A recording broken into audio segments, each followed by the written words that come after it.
All right, here we go. We're going to wrap up section 9.3 and hence all of chapter 9. So we're going to put it all together.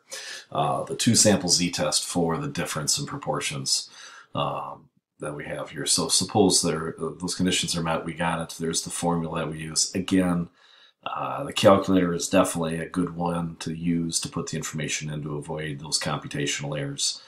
Not a bad idea to show the method here, but wow, yeah, it's a lot of computations there. All right, so let's look at our example, and then we'll put it all together, show you what to do, and then you know, we can maybe do one for the assignment as well together. But take practice of this, because this does take time to practice and get good at. These are good free response questions. So, all right, so high levels of cholesterol in the blood are associated with higher risks of heart attacks. We're using a drug to lower blood cholesterol, reduce heart attacks. The Helsinki Heart Study recruited middle-aged men with high cholesterol but no history of other serious medical problems. To investigate this question, the volunteer subjects were assigned at random to one of the two treatments. They had 2,051 men took the drug gemfibrozil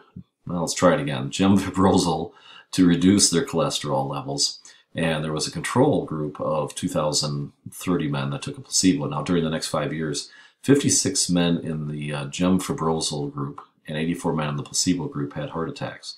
Do the results of the study give convincing evidence at the 0.01, okay, significance level that gemfibrozil is effective in preventing heart attacks? Now, we would then also want to interpret that p-value in the context of that experiment. So here we go.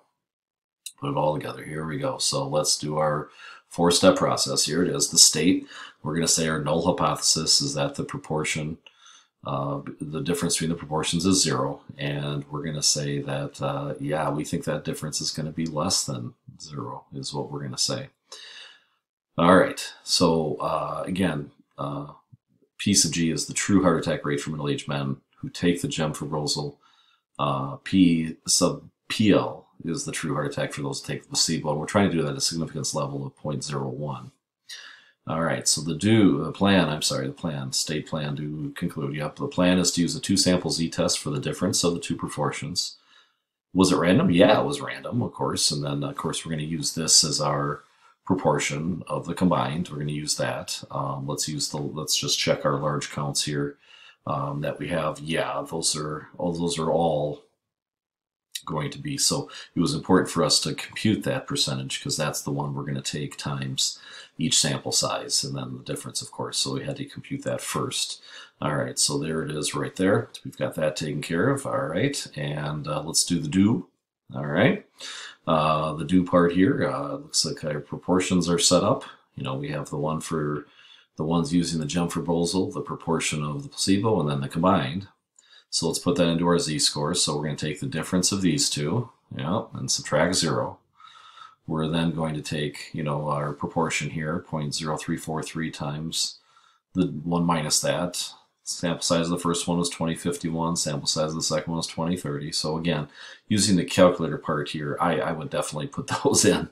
Let the calculator do the work for you. But either way, you should get negative 2.47 as your z-score. So you're going to find your p-value there of what we're going to do. So now using table A, the probability that z-score is less than or equal to negative 2.47, that probability is 0.0068. And if we use the technology, you can do that as well.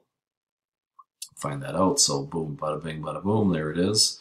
We're all set. And yeah, so we've got that part taken. So let's get to the conclude part. We're going to conclude that because our p-value is 0.0068, that's less than 0.01. Yeah, we're going to reject the null hypothesis, and we're going to say there is convincing evidence of a lower heart attack rate for middle-aged men like these who take gemfibrozil than those who only take a placebo. So yeah, results are kind of what we were hoping if we're going to promote that product.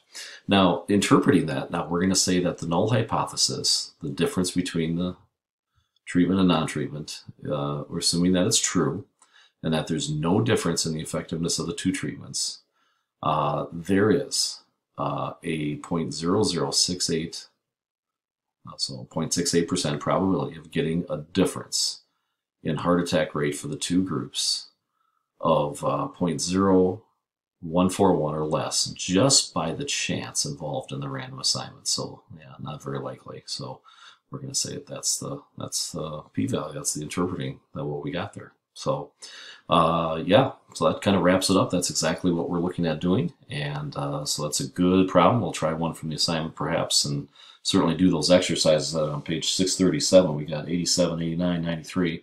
And some good multiple choice ones, 95 through 98. So make sure we're looking at those and going through those. Those will be good practice for you. So again, all the things that we're supposed to be doing here as far as learning targets that we have, we should be able to state appropriate hypotheses for a significance test. Difference between two proportions, whether the conditions are met for performing that. Calculate the standardized test statistic and the p-value for a test about difference.